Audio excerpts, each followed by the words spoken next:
Деструктивтік діни бағыттағы адамдар, олардың тарапынан осы 2020 жылы 40-тан астам экстремистік белгілері бар құқық бұзушылықтар тіркелген. Істердің ішінен 12 іс сотқа жолданды қазіргі уақытта. Ол жаңағы нақты деструктивтік діни ағымдарды ұстанушылардың әрекеттерінде экстремистік қылмыстарды жасады деген белгілері сараптама арқылы, басқа да дәлелдемелерді жинау арқылы анықталған.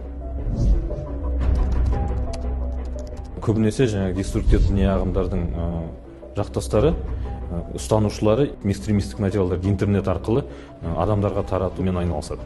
Адамдар көбінесе айтып жатады, біз білмедік деп, мына материалдар экстремистік екен деп. Ол заң білмеу, енді заңнан жауапкершіліктен босатпайды. Кейбіреулер біле тұра істейді, сондықтан көбінесе қазір бас бостандығына шектеу жазасы қолданылады.